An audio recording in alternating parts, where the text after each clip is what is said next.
Bonjour, ravi de vous retrouver dans Lumière intérieure. Cette semaine, j'ai le plaisir de recevoir un homme multitâche. Il est chanteur, comédien, acteur, humoriste, auteur également, écrivain. J'ai le plaisir de recevoir Michel Leb. Michel Leb qui vient nous retrouver sur KTO. Ravi de vous accueillir. Merci. C'est pas la première fois en plus que vous venez chez nous, Non. à KTO. C'était il y a quelques années. Oui, il y a une petite dizaine d'années, oui, pas plus. Ça vous laisse un bon souvenir. Excellent. Bon, j'espère que celui-ci sera du même tonneau. On verra bien. J'espère, oui. Pas de raison. En tout cas, vous êtes parmi nous pour parler de votre pièce qui a repris et qui est jubilatoire, Les Pigeons, Oui. Francis Huster, Michel Leb, qui incarne deux comédiens un peu ratés en fin de carrière. Il y a aussi Chloé Lambert Oui. qui Et Philippe participe. Vieux. Oui, On est 4. et on est 4 qu'on découvre à la fin. Alors, on va peut-être pas tout dévoiler. Non, on va pas tout dévoiler. On va pas tout dévoiler. C'est écrit par Michel Leb, Oui. par vous. Je le connais bien. Vous connaissez bien. On regarde et on en reparle. D'accord. Serge. Bernard. Ça va? Qu'est-ce que tu fais là? Bah et toi? Ah ouais, moi je suis là pour le casting. Hein. Moi aussi. Je crois que c'est la première fois. Quoi la première fois? Bah la première fois qu'on passe un casting tous les deux. J'ai fini les 3 jours de tournage des films de Junio. Gérard? Non, Lucien. Et là, on me propose une pièce avec Lucchini. Fabrice? Non, Jean-Claude. Oh. J'ai même pas eu le temps de voir mon fils grandir. Quand je pense qu'il a eu 35 ans, je connais à peine sa femme, qui soit dit en passant est moche comme tout, mais enfin bon. Et mon petit-fils, c'est pareil. Il est moche aussi. Mais non! T'es rien du tout, Serge. T'es pas une star, t'es que dalle. T'es juste un acteur qu'on prend de temps en temps pour donner la réplique à un autre, c'est tout. Pardon, quelquefois j'ouvre une porte, je dis une réplique et je ferme la porte. Eh ben, c'est ce que je viens de dire. J'ai assez bourlingué pour plus perdre mon temps à jalouser les autres. L'auteur de ce scénario, et il se sert de quelque chose qui nous concerne tous les deux. C'est un pur hasard. Un pur hasard. C'est un hasard, point, c'est tout. Je joue pas avec ça, on sait pas si c'est du cinéma ou pas.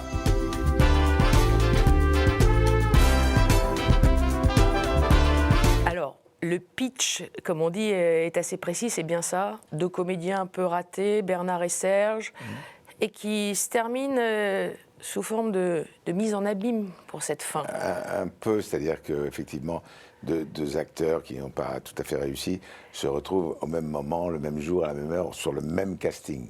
Voilà, donc ils se connaissent depuis toujours, ils ont fait des castings toute leur vie, ils n'ont jamais réussi à passer un certain stade.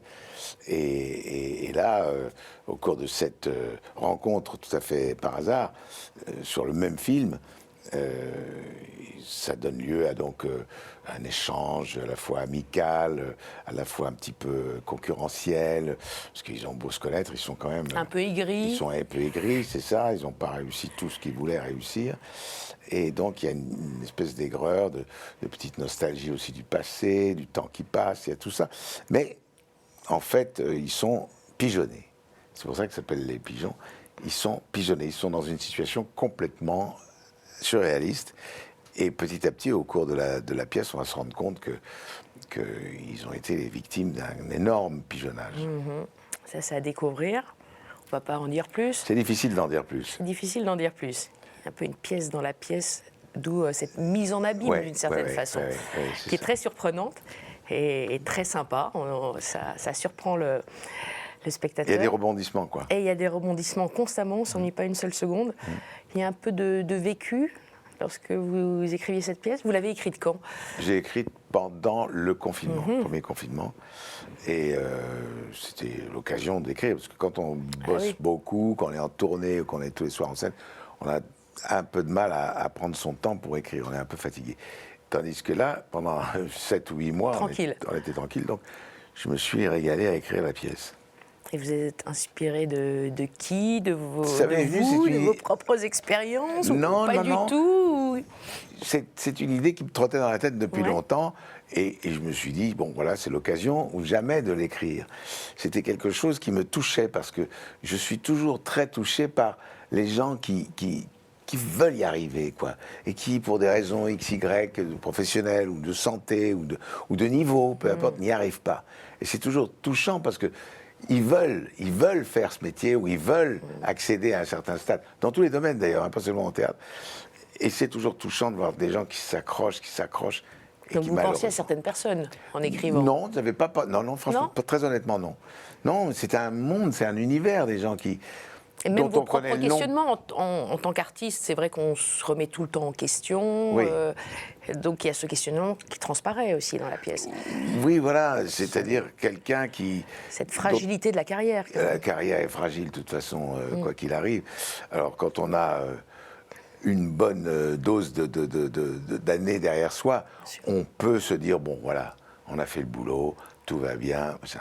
Mais on n'a jamais le sentiment que c'est terminé. Et on se dit toujours qu'il y a encore à faire. Et c'est d'ailleurs ce qui nous pousse à continuer sur scène en se disant, bah, attends, j'ai ce projet-là, je vais faire ci, je vais faire celui-là, je vais faire ça. Et c'est jamais fini, quoi, en fait. Et ça, c'est merveilleux. Francis Huster vous a aidé un peu dans l'écriture? Vous êtes très complice, hein, même dans la vie, Oui. c'est un ami. Oui. Non, il ne m'a pas aidé pour l'écriture. Non, pour l'écriture, pas non, du non, tout. Non, j'ai écrit tout seul, comme un grand. Mais quand il a dit oui, quand je lui ai envoyé la pièce, malheureusement, elle a dit oui très vite, malheureusement. Et donc, j'étais obligé de le prendre. Mais il est merveilleux parce que je connais personne de plus positif, de plus enthousiaste, de plus original, de plus inventif. C'est vraiment quelqu'un de merveilleux à travailler avec lui, c'est un régal. Un régal. Alors j'ai bien fait, j'ai tapé à la bonne porte. Et je suis content que le résultat soit aussi brillant. Ouais. Ah, c'est sûr. En tout cas, le personnage qu'il incarne n'est pas aussi joyeux, inventif, enthousiaste. C'est quelqu'un d'assez dépressif. Oui. Le Serge que Francis Huster incarne, plus que vous, hein, Bernard. C'est vrai. C'est vrai. Mais vous savez, Ah ben ça, c'est le métier du intéressant. comédien. Oui, c'est intéressant. Oui, c'est Je peux intéressant. mettre mes pieds comme ça? Ah ben bien sûr.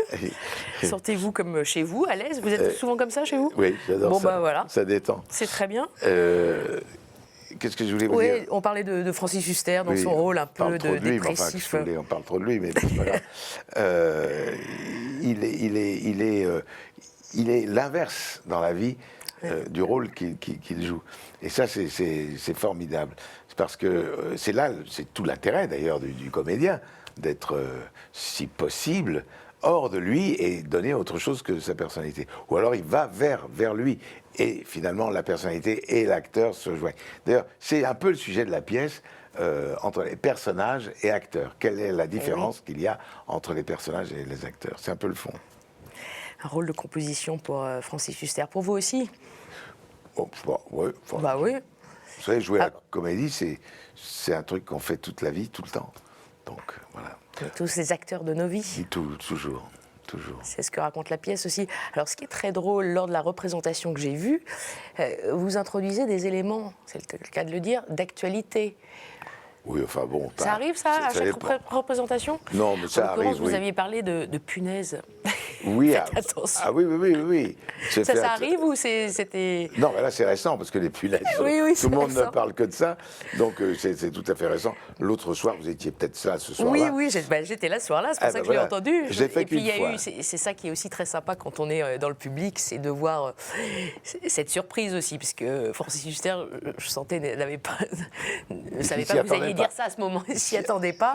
Et c'était hors texte, manifestement. Et c'est sympa. Mais c'est ça qui est agréable aussi, Bah oui. parce que avec lui, on peut se permettre.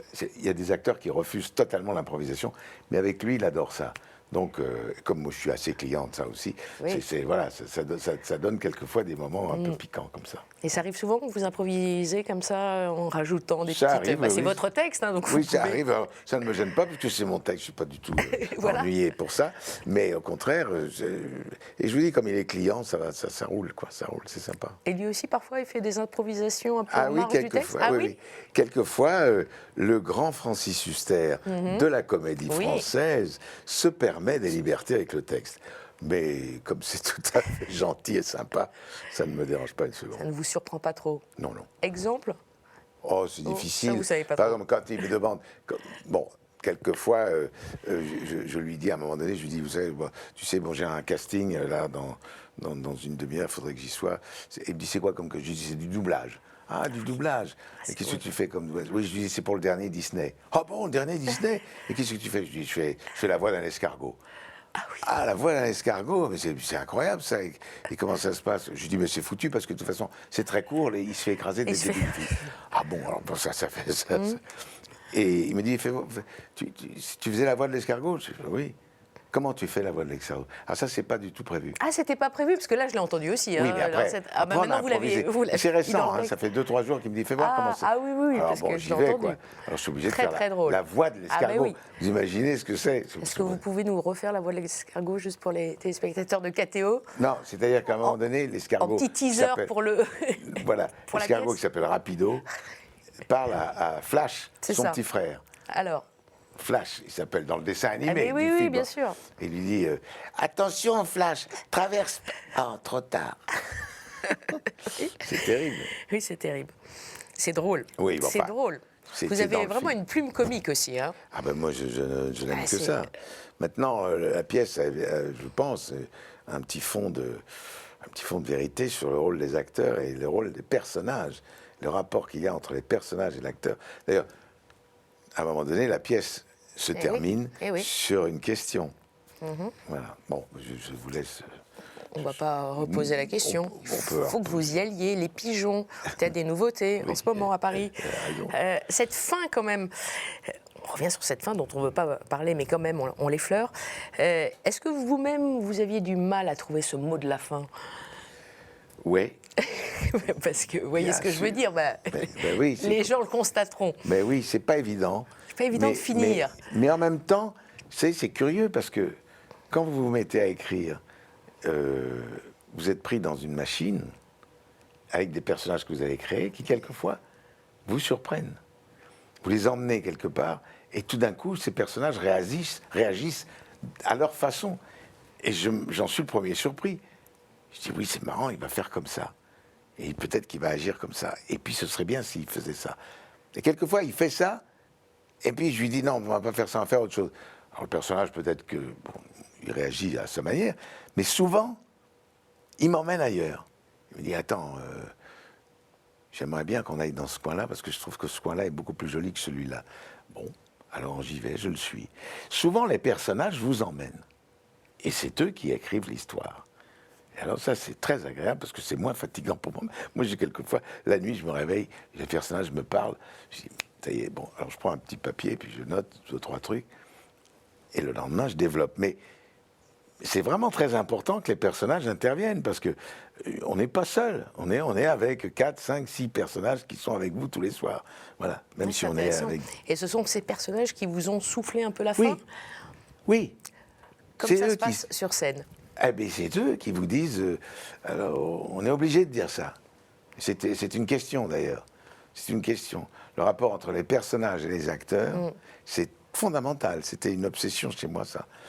Et qu'est-ce que c'est qu'un acteur? Quels sont les personnages? Qu'est-ce que c'est que le rapport entre les personnages et les acteurs? C'est ça qui m'intéressait. Et ça a été très bien développé dans la dernière partie de Je ne sais cette pas, pièce, j'espère. Les Pigeons. Si, avec un bel hommage au théâtre finalement, parce qu'on entend Ah oui. pas, on entend tous ces noms de personnages, Andromaque, Phèdre, enfin tous ces noms, on les Alceste, entend. Philinte. Alceste, Philinte. Voilà. Allez voir Les Pigeons au théâtre des Nouveautés.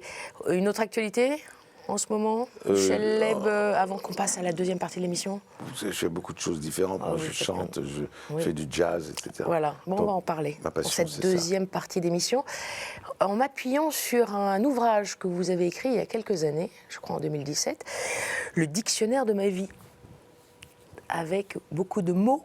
Et ça tombe bien, puisque dans cette deuxième partie, je m'éclipse et je vous propose 4 mots. Ça n'a pas été très compliqué. Vous ne serez plus là? Non, Je suis désespérant. vous m'entendrez. Mais parmi les mots que je vous propose, vous les connaissez, puisque je les ai puisés dans votre dictionnaire de la vie. D'accord, d'accord. Entendu? Oui, On se retrouve tout d'accord. de suite. D'accord.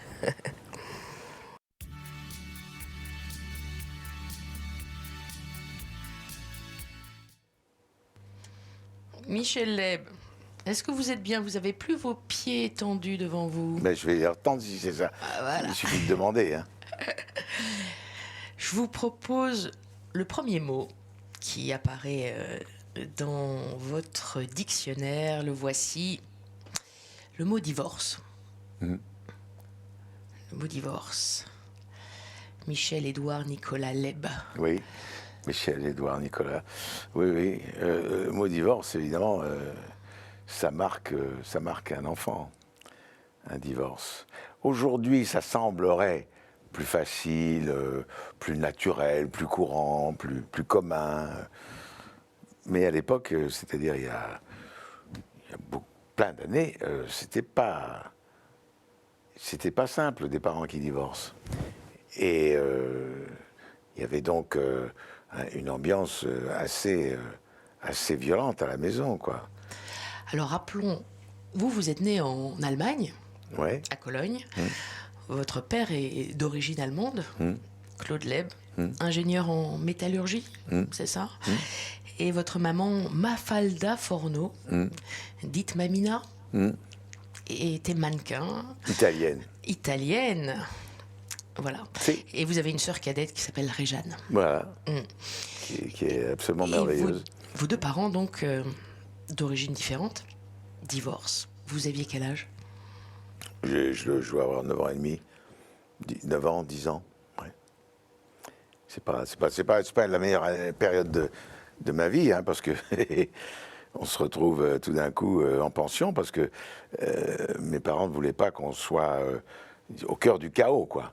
Donc ils ont préféré nous mettre en pension. Ma sœur et moi, pas dans la même pension, mais moi j'étais chez les jésuites, donc sérieux, et ma sœur chez les sœurs. En face, d'ailleurs, c'était à Évreux, à Normandie, je ne sais pas si vous voyez où c'est. Et on était chacun dans un collège, quoi. C'était pas très gai, quoi. Surtout quand on est gamin et qu'on a vécu jusqu'à 10 ans dans une espèce d'ambiance extrêmement agréable, où tout allait bien, tout le monde s'aimait, il y avait un petit cocon, et tout d'un coup, bam, tout s'éclate. Et ça a été pénible. Ça a été pénible de se retrouver loin des parents, en pension, et dans un univers qui tout d'un coup nous faisait basculer dans une ambiance qu'on détestait, enfin que moi je détestais. Et puis en fait, voilà, j'ai passé 6 ans comme ça. Et ensuite, voilà, je suis revenu à Paris, c'était à Évreux, tout ça, on était en Normandie. Et après on est revenu à Paris, ça s'est calmé, quoi. 6 ans en pension? Ouais. C'est là où vous avez développé vos facéties, Oui. votre humour. Oui, comment ça? Humour, politesse du désespoir. Oui. Oui, parce que c'était un moyen pour moi de m'évader, comment dire, de fuir le collège, de faire des fugues. Et alors j'en ai fait une très concrète, une vraie fugue, et puis j'ai fait aussi des fugues par écrit, c'est-à-dire j'inventais des histoires, ce qui me permettait de rêver, quoi. Pendant les cours de récréation, je racontais des sketchs, des histoires, et je donnais rendez-vous à la prochaine récré comme un petit feuilleton, comme ça à tous les potes qui étaient là autour de moi. Je me rendais compte, j'avais 11 ans, 10 ans, 11 ans. Et puis j'inventais des trucs qui avaient ni queue ni tête, mais enfin qui permettaient de passer le temps. Et puis aussi, j'écrivais des textes où je mettais en cause les profs, les pères. C'était les pères, le père abbé, le père ceci, le père cela. Et donc, un jour, j'avais écrit pas mal de choses où ils étaient concernés. C'était évidemment des histoires un peu louches. Et pendant une composition de mathématiques, en sortant les feuilles pour écrire, il y avait aussi des textes que j'avais fait glisser par hasard en sortant les feuilles. Et le prof de maths est passé juste au-dessus de moi, et il a vu des feuilles qui dépassaient où il y avait des textes écrits, quoi. Et là, il a dit, c'est quoi ça? Alors, j'ai emmerdé, je dis, attendez, non, c'est rien. Non, montrez-moi ça. C'était trop tard, clac. Alors lui, il était même impliqué, ce prof était impliqué dans cette histoire rocambolesque, à la porte, viré, terminé. Allez hop, bon, c'était dur. Hein. Une autre rupture. Oui. Ce divorce, cette épreuve, ce traumatisme. Oui, parce que la séparation, l'angoisse de la séparation, elle vient de là d'ailleurs. C'est une obsession maintenant chez moi depuis toujours, cette espèce d'obsession de l'angoisse de la séparation. C'est-à-dire, si je me sépare de mes enfants, c'est très dur, c'est très difficile, paradoxal, mais à ce point-là, c'est pas tout à fait normal. Je suis très triste de les voir partir pour une raison ou pour une autre. Ils vont là, ils travaillent. Je suis très, très malheureux de ça. ça dure pas, hein, ça dure le temps du départ, quoi, presque. Peut-être 2-3 heures après, le vide qu'il laisse dans la maison, quelque chose d'insupportable. Mais bon. C'était le cas de votre fils quand il est parti aux États-Unis, notamment pendant 5 ans. Terrible, terrible. Alors que je comprenais qu'il ait envie de sortir du cocon familial et puis surtout de cette ambiance où son père travaillait beaucoup et est connu, etc., et qu'il voulait s'échapper un peu de ça, s'émanciper. Ça, il avait raison. Mais ça a été très douloureux parce qu'il a fallu quand même aller régulièrement en Amérique, à New York en particulier, pour le voir. Parce que c'était... Bon, ben on s'est débrouillé, on y allait. Enfin, ça, c'est normal. Quand je parlais de cette épreuve, de ce traumatisme tout à l'heure, c'était pour peut-être trouver un lien vers cette vocation qu'elle vous a révélée. Oui, parce que, je vous dis, à force de me rendre compte que je faisais marrer vraiment les camarades de classe et les petits copains pendant la récré, je me suis rendu compte que c'était un excellent moyen de passer le temps et ça me faisait du bien de voir mes potes rigoler. Et donc, les périodes difficiles, un peu cafardeuses du collège, étaient gommées assez rapidement par ces périodes où je déconnais. J'étais organisateur de chahut. Je m'arrangeais pour qu'il y ait vraiment de la pagaille. Dans le dortoir, par exemple, on jouait aux billes, bien sûr, et je renversais un sac de billes entier, je me mettais à hurler, le surveillant sortait de sa petite guérite, là où il dormait, il sort, évidemment, les billes, flaf, il se cassait la gueule dans le couloir. C'était un moyen de déconner, quoi. On était contents, ça passait plus facilement. Je vous propose mon deuxième mot, qui est en lien avec un autre mot que vous avez utilisé tout à l'heure, parler de New York et de l'Amérique. Deuxième mot, jazz. Une passion? Ah oui, c'est une véritable passion. C'est-à-dire, pour moi, c'est la mère nourricière de toutes les musiques d'aujourd'hui. C'est la matrice, quoi, le jazz. Et je ne peux pas vivre sans le jazz. J'ai de la chance parce que non seulement je peux écouter du jazz toute la journée, mais je le pratique. C'est-à-dire que je chante avec des orchestres de jazz partout où je peux, au cours de festivals, l'été en particulier, et avec des grands orchestres, parce que j'adore les grands orchestres. Et j'ai de la chance parce que quand on a une passion et qu'on peut la mettre en pratique tous les jours, en tournée l'été, c'est extraordinaire, c'est un vrai grand plaisir. J'ai un orchestre magnifique qui s'appelle les Brass Messengers, qui est un orchestre de Toulouse, dirigé par Dominique Rieu, je le cite parce qu'il a vraiment un orchestre magnifique et il mérite d'être connu vraiment partout. C'est merveilleux de jouer avec des musiciens comme ça. Et donc, j'ai eu du pot parce que, en ayant fait un jour une petite intervention musicale sur une cassette, où je chantonnais des chansons de jazz, etc., j'ai appris que le festival de jazz de Nice cherchait un patron, un directeur artistique. Je me suis présenté. Et là, j'ai été engagé pour être directeur artistique du festival de jazz de Nice pendant plusieurs années. Et là, c'est merveilleux parce que vous invitez les musiciens qui vous ont fait rêver.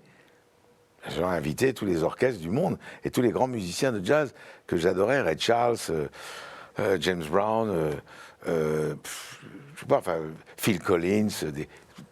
J'ai invité Nougaro, j'ai invité plein de gens comme ça. C'était très éclectique et merveilleux. Et l'orchestre de Count Basie, qui est un des plus grands orchestres de jazz avec celui de Duke Ellington, est venu aussi invité, avec lequel j'ai pu discuter. J'ai pu lui refiler des cassettes où je chantais. Et les mecs m'ont dit, bon, c'est vachement bien, si vous voulez, venez en tournée avec nous. Ça, alors là, vous imaginez. On a même fait un album, ça s'appelait Bon Basie de Paris. Parmi les mots que vous utilisez, que vous choisissez dans votre dictionnaire, il y a aussi Frank Sinatra. Enfin, nom et prénom. Oui, parce que Frank Sinatra est le plus grand chanteur de tous les temps. Voilà, c'est indiscutable. C'est comme ça. Et il n'y a personne qui le remplace. À part peut-être Michael Bublé, je le dis pour ceux qui aiment la musique et ce genre de crooner. Voilà. Il y avait Dean Martin, bien sûr. Il y avait Vic Damone, il y en avait plein. Mais Pericomo, il y en avait beaucoup. Mais lui, personne n'a atteint la qualité de chant de Frank Sinatra. Personne. Vous chantez, vous aussi? Oui, je chante de temps en temps avec l'orchestre en question, avec l'orchestre de Dominique Rieux. Et vous avez aussi... vous tenez la baguette de temps en temps? Ah, ça, c'est autre chose. Oui, mais c'est aussi en lien avec la musique. Oui, mais c'est pas du jazz, c'est du Non, classique. c'est du classique. Ouais. De la main gauche. Oui, bon, ça, je suis pas le seul. Gaucher hein. aussi, c'est l'un des mots qu'on retrouve dans votre dictionnaire. Ouais, je suis gaucher, oui. Je suis un peu, comment on appelle, contrarié, parce que je fais avec main gauche, main droite, plein de trucs. Je peux écrire, par exemple. Ambidextre. Oui, je peux écrire avec la main gauche, de la droite vers la gauche, en écrivant comme ça, tac, tac, tac. Et quand on retourne ou qu'on regarde dans un miroir, c'est écrit à l'endroit. C'est un truc un peu... Vous savez, il faut être un peu... D'ailleurs, on est un peu... Hein? Ça vient d'où, ça? Je sais pas. QI, un autre mot. Ah, QI. Un autre mot de votre dictionnaire. QI. QI. Oui, je pense que QI. Quotient intellectuel, c'est ça? C'est ça. Ah, je sais pas. Oui, ça, je sais pas. Alors là, j'ai jamais testé ça parce que j'ai toujours les jetons qu'on trouve des chiffres pitoyables. Donc je dis, je ne le fais pas. Je fais jamais de test de QI parce que c'est... Mes enfants le font, par contre. Mais moi, j'aime pas ça. Et vos enfants ont-ils un rapport avec le jazz? Mais non, enfin, pas le Parce qu'on jazz. a une chanteuse Oui. parmi vos enfants, Fanny, l'aînée. Fanny, Elsa est plutôt actrice-comédienne. oui. Et Tom, lui, il fait les deux, comme papa. Alors, Alors, racontez-nous. Elsa est productrice de cinéma. Elle n'est pas actrice. Fanny est chanteuse et compositrice. Et Tom est acteur et musicien. Voilà. Je vous ai tout dit. Acteur-musicien. Et il chante très très bien, il compose et il est très bon comédien. C'est moi, mais en mieux. Voilà. Vous avez transmis cette fibre à vos enfants. Je ne sais pas, c'est les gènes, vous savez, on les laisse faire. Les enfants, on leur donne d'abord des racines pour qu'ils puissent s'envoler. Vous savez, ça c'est un vieux proverbe arabe qui dit... Hébreu, dans votre dictionnaire. Ah, c'est hébreu? Il faut leur donner des racines et des ailes. Oui, bah, c'est ça. C'est ce que Pourquoi vous j'ai dit écrivez, c'est très joli. Bon, peu importe. Mais si vous voulez, c'est très beau et c'est une phrase qui convient tout à fait à ma façon de voir les choses pour les enfants. Vous parliez de gènes. Votre père était pourtant ingénieur en métallurgie, rien à voir avec l'art. Ma mère chantait. Ma mère était très comédienne et très... toujours prête à se déguiser, à se transformer avec 3 fois rien. Clac, elle faisait une reine ou une femme de ménage ou un clown.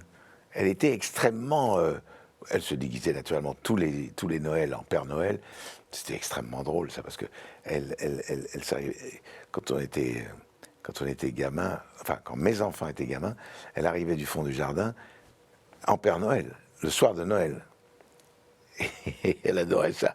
Et avec sa barbe et ses cheveux foutés, tout ça, le perruque, les enfants ne la reconnaissaient pas. Et j'adorais ça parce que c'était un moment magique pour les petits. Mon père faisait un truc très marrant. Quand j'étais tout petit, avec ma sœur, Réjeanne, le soir de Noël, il se mettait dans le salon, tout ça, dans le salon près de la cheminée. Nous, on était dans le couloir, on n'avait pas le droit d'entrer. Et bon, on entendait mon père qui disait « Bonjour, comment ça va ?» Et il changeait de voix, il disait « Ah, je suis fatigué parce que j'ai beaucoup de choses à porter. J'ai plein de cadeaux. Ah. » Et mon père disait « Oh là là, mais vous en avez trop, là. » « Non, mais ils ont été gentils. » Et nous, on était dans le couloir, là. On était émerveillés à entendre ça. Et ils ont été sympathiques et adorables. Ils ont bien travaillé à l'école. Donc voilà, je vais leur donner. Alors ça, c'est pour Michel. Ça, c'est pour Réjeanne. Ça, c'est pour Mafalda, votre femme, etc. Un truc de dingue. Nous, on était là en plein imaginaire. Ça fonctionnait à 200 à l'heure. Ça carburait, là. C'était génial. Et hop, ils disaient... allez, au revoir. Mon père dit, vous partez déjà? Oui. C'était génial. Et il ouvrait la porte du salon pour qu'on puisse rentrer. Et puis il disait, dépêchez-vous, il vient de partir. On filait dans le petit jardinet qui était là. Puis il dit, il est là-haut, regardez. Alors on se précipitait, on regardait comme des fous pour voir où il en était. C'est merveilleux, ça. On a passé notre enfance comme ça, quoi. C'était Oui, c'est merveilleux. Ouais. C'est vrai. Quel imaginaire. Dans les gènes, sans doute, comme vous le disiez. Ouais, voilà, c'est ça. On passe au troisième mot. Un mot qui va vous parler aussi, c'est le mot philosophie. Philosophie, Ouais. monsieur le professeur. Il y a longtemps, hein. Ah oui. Il y a longtemps, mais enfin, Racontez-nous. on reste toujours attaché à un besoin de réfléchir, de comprendre, de croire et essayer de savoir.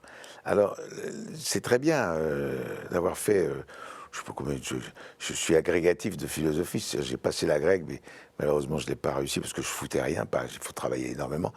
Et c'est dommage parce que j'avais un professeur de philosophie qui était éblouissant, qui s'appelait Vladimir Jankélévitch, que tous les musicologues connaissent, et aussi les philosophes. Il a écrit des bouquins magnifiques. Et il était mon directeur de thèse. Donc pendant un petit moment, pendant toute une année, j'ai fréquenté cet homme absolument merveilleux avec lequel on avait des conversations sublimes et qui m'a apporté beaucoup de choses. Et donc là, passer son année philosophique avec un homme comme ça, c'est merveilleux parce que vous ressortez de là, vous êtes plein enrichi, complètement enrichi. Et tellement plus fort, tellement plus grand. Il était extraordinaire. Voilà, bref. Pour vous dire en 2 mots que c'est un mot qui est fondamental dans la vie de quelqu'un, la philosophie. Dans ma vie, ça a été très important. Et puis, pourquoi? Parce que aussi ma mère voulait absolument que j'aie un métier. Elle m'a dit, si tu fais de la philo, tu seras prof, et c'est mieux que d'aller courir les planches, parce que ça, c'est pas certain, tu vois, les planches. Alors que si tu as un métier, c'est très bien.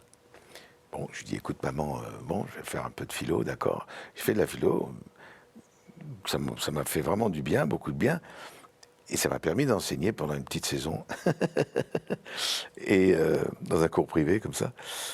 Et j'avais pris pour habitude d'imiter les philosophes que j'enseignais, Hegel, Kant, ou Kierkegaard, ou Platon, etc. Tous ces philosophes avaient des personnalités, des accents. J'adorais prendre des accents, ça c'est pas nouveau. Mais en tout cas, je faisais des accents des philosophes. Je prenais l'accent de Platon avec peut-être comme ça, des parlait comme un grec. Et je disais, alors bon, maintenant, voilà, les mythes de la caverne. Je vous explique les enfants. Alors, ils grattaient tout ça, puis ils avaient surtout des magnétos, des petits magnétos, des Walkman, des trucs comme ça, comme on disait. Ils rentraient chez eux, et puis vas-y, alors ils écoutaient ça, et les parents disaient, mais c'est quoi ça, c'est quoi? C'est le prof de philo, il est marrant, il fait des gags, bon, c'était une manière d'enseigner la philo d'une manière un peu marrante, chacun a sa façon d'enseigner, bon, c'était comme ça. Et donc quand ils rentraient chez eux, c'était un peu la pagaille. Et c'est arrivé aux oreilles du proviseur qui m'a dit, bah, écoutez, c'est bien joli tout ça, mais c'est pas possible, hein, vous pouvez pas rester. Je suis parti. Et j'ai fait mon métier, le métier que je fais aujourd'hui. Mais alors, j'ai des élèves, des anciens élèves, qui frappent à ma porte quelquefois. Quand je suis à l'Olympia, j'avais fait ça. Ils venaient frapper à ma porte. Et ils disaient, je suis un de vos anciens élèves, je suis content de vous voir. Ça, moi aussi, j'étais content de les voir, bien sûr. Mais c'est sympa, quoi, d'avoir passé cette période-là. Un philosophe préféré? Oui, Hegel. Pas facile. Hein. Spécialiste de l'histoire? Oui, la phénoménologie de l'esprit, c'était mon livre de chevet. Certains, c'était l'être et le néant. Ça me gonflait, mais profondément, de Sartre. L'existentialisme, c'est moins votre truc? Oui, parce que l'existentialisme est un humanisme compliqué. Hein. C'est pas que c'est pas compliqué, mais c'est-à-dire, c'est autre chose, vous savez. Alors, le bouquin, il était très gros, l'être et le néant. Mais je trouvais que c'était agréable et pendant la guerre, il se servait comme pèse-personne, tellement il était gros, du bouquin. Mais pas moi, hein. Moi je feuilletais. Mais bon, bref, c'est pas très intéressant ça.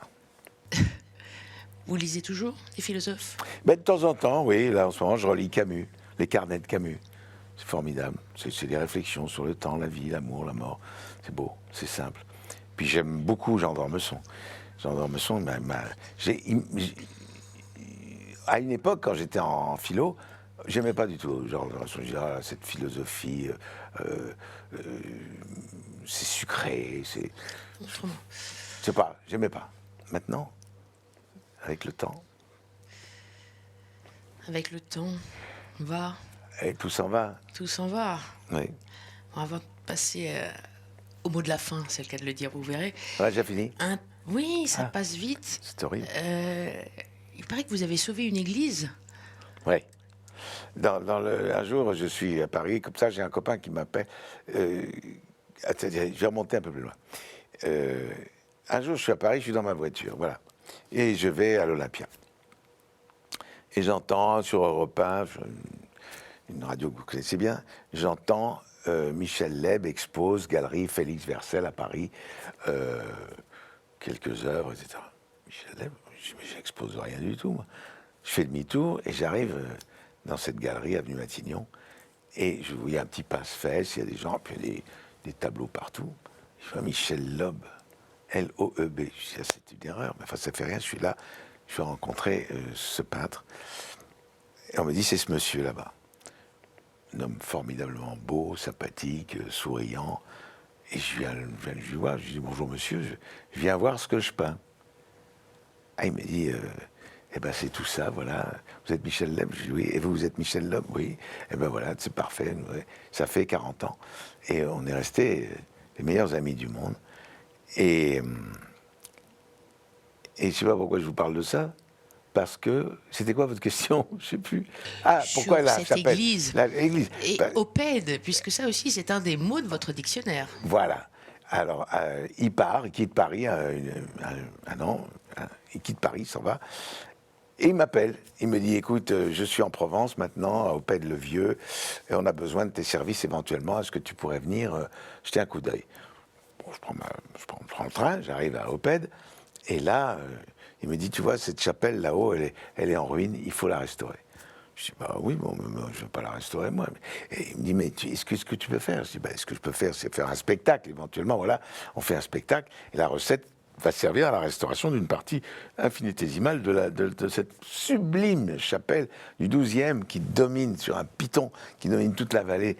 C'est d'une beauté, mais à tomber par terre. Alors, je lui dis, bah alors, allons-y. Et on fait le spectacle. On fait le spectacle, à partir de là, le maire vient me trouver, il me dit, écoutez, franchement, c'était formidable, Albert Calvo. Albert Calvo, c'était formidable, il faut revenir. Je dis, attendez, moi je ne vais pas revenir chaque année. Par contre, j'ai quelques amis qui viendront volontiers. Et j'ai appelé les uns, les autres. Ça a commencé par Annie Cordy, qui est venue direct. Et ça s'est terminé par, je crois, Elie Semoun, je ne sais plus, Jean-Marie Bigard, enfin des copains du métier, quoi. Voilà. Et donc, ils sont tous venus, de Bruel à Le Forestier, je vous dis, ça a été vraiment extraordinaire.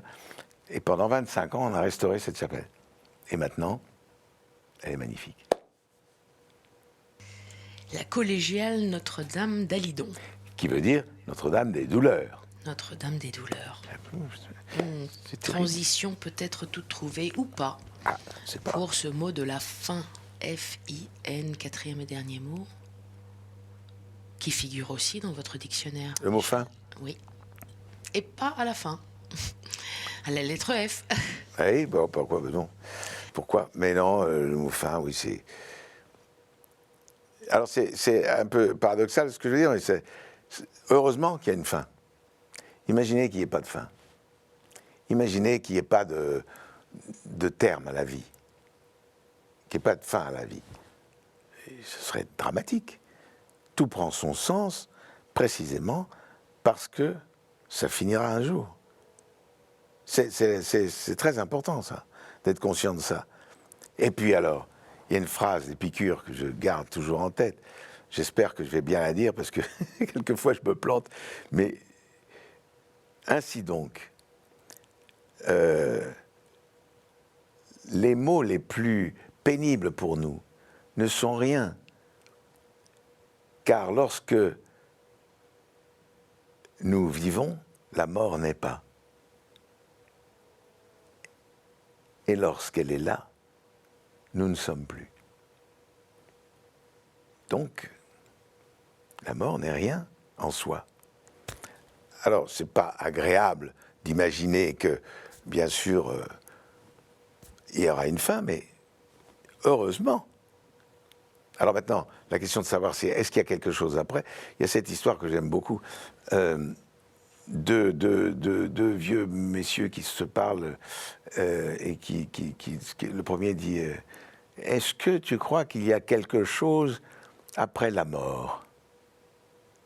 Et l'autre lui dit la mort de qui? Ça j'aime bien. Ouais. Voilà. Oui, voilà, il faut prendre la chose un peu à la légère. À la légère. Oui. Même la mort. Oui, si on peut, oui. C'est pas évident. Vous y pensez de temps en temps? Tous les jours. Tous les jours? Je crois que c'est normal. Je crois que c'est normal d'y penser tous les jours. Alors, j'y pense, quand même pas pour moi seulement, mais pour mes enfants, pour mes amis. La fin, la disparition, pour ma femme, bien entendu, c'est très anxiogène. Béatrice, très anxiogène d'imaginer que ça va arriver un jour ou l'autre. De toute façon, comme disait un de mes amis, de toute façon, l'histoire se termine mal. Alors bon, c'est pas très gai, mais c'est comme ça. De toute façon, ça se terminera mal. Voilà, mettez-vous bien ça dans la tête. Ça se terminera mal. Oui, mal ou bien. Enfin, je pense que Pas ça forcément, mais pour tout le monde, ça se terminera, ça c'est sûr. Ah oui, c'est sûr. Et qu'est-ce que vous pensez de la suite? Sur l'âme. Alors, Je crois que vous pensez que l'âme est immatérielle? Ah bah oui, c'est très complexe. Très complexe. C'est un ensemble de choses, l'âme. Hein. C'est obsessionnel chez moi de savoir que finalement les gens ne disparaissent pas. Et les âmes sont là puisque c'est un mélange d'esprit, de sentiments, d'affect, de cœur, de cerveau aussi, de courage. Ce sont des éléments de spiritualité indispensables à notre survie. C'est un élan vital permanent, l'âme. C'est quelque chose qui nous aide en permanence et qui nous construit d'une manière complètement immatérielle, puisque on ne peut pas discuter, palper et cerner cette chose. En fait, moi, je suis persuadé d'une chose, c'est que l'âme, c'est un ensemble de choses. C'est un agglomérat de spiritualité, de sentiments, d'émotions, d'affects, de choses comme ça qui font que ça ne prend de la valeur que parce qu'elles sont partout, les âmes. Les gens qui sont morts, entre guillemets, qui ne sont plus là, sont toujours là, puisque leurs âmes nous parlent. Vous les sentez? Bien sûr. Elles vous parlent? Ah ben complètement. Tous les jours? Tous les jours. Les gens que j'aime, je parle de mes parents, de ma mère par exemple. Mafalda, je lui parle tous les jours parce que je sais qu'elle est présente partout. Vous savez, pas seulement ma mère, mais tous les gens que j'ai connus qui sont morts, il y en a beaucoup, curieux, il y en a pas mal. Hein. Je leur parle, vous savez, j'imagine tous ces oiseaux qui tournent autour d'un bateau qui revient de la pêche. Il y en a beaucoup qui survolent ce bateau, on pense ça. Les âmes, c'est ça. Elles sont autour de nous. Elles veulent se nourrir de nous. Vous leur parlez et elles vous répondent? Ah ben bien sûr. Mais je suis pas dans un état second de mec qui rentre en transe, en communication avec l'au-delà. Rien à voir. C'est une conversation intérieure, calme, sereine, pleine de chaleur, d'intensité. Donc c'est bon. Moi, ma mère, mes amis, il y a une liste auquel je parle tous les jours. C'est indispensable. Et c'est l'âme, c'est leurs âmes. Leurs âmes est là autour de moi, autour de nous, autour de vous. Cette discussion, elle se fait à des moments précis? Y a-t-il des rituels? Le matin. Oui. Le matin, quand je me lève. Le matin, quand je me lève, je parle à tous ces êtres qui ne sont plus, mais qui sont là. Merci Michel Leb. Mais c'est moi. Pour ce partage d'émotions, de sentiments, d'âme. Je reviens vers vous pour la conclusion. À tout de suite. C'est gentil.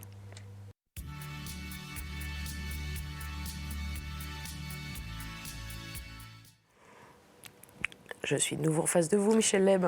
C'est très bien. Vous avez replié, déplié. Vous changez de position souvent, hein, Oui. avec vos jambes. Oui. C'est ce que Elles j'ai sont trop constaté grandes. lors de l'émission. Comment est-ce que vous avez ressenti ce moment, tout seul face à l'écran, Très agréable. avec des mots que Oui, vous connaissez? Oui, mais c'est à la fois un petit peu déstabilisant et en même temps très, très agréable parce que vous vous sentez complètement libre. Et en même temps, cette liberté, elle peut être gênante. Mais bon. C'était le cas? Pas trop. Hein? C'était gênant pour vous? Ça peut être gênant un Ça petit peu. peut. Ça peut le devenir, mais là, c'était bien, ça va. C'était entre le confessionnal et le cabinet de psy? Quelque chose comme ça. Quelque chose comme ça? Vous connaissez? Et l'un et l'autre? Le cabinet de psy, non. Je suis allé une fois ou deux fois, je ne sais plus.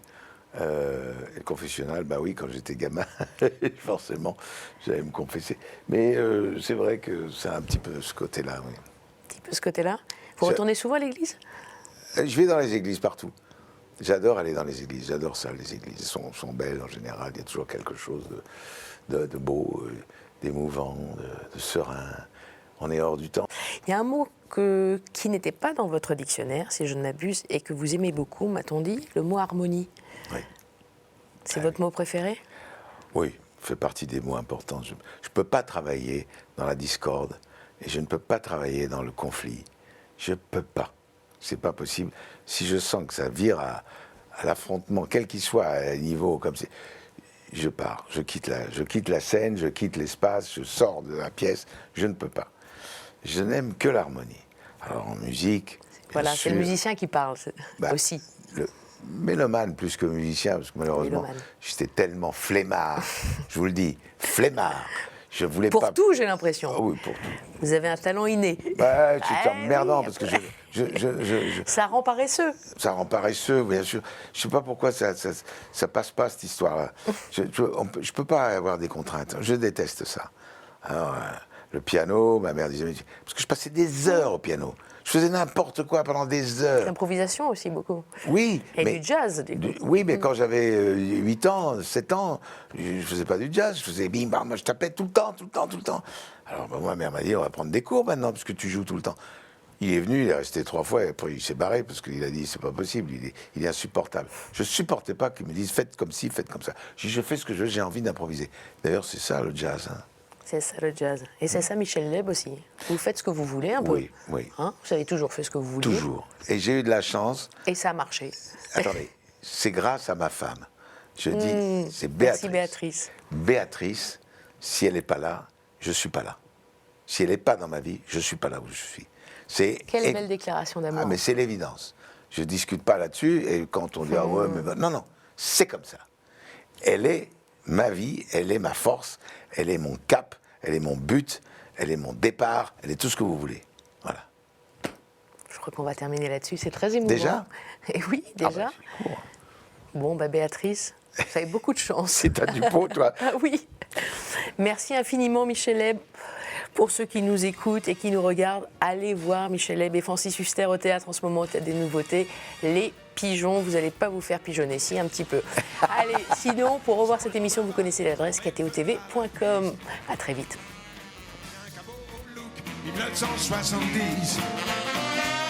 Je regarde une fois, je regarde deux fois, si je regarde encore, va y avoir du dégât. On va refaire cette ville, on va mettre son dessus dessous.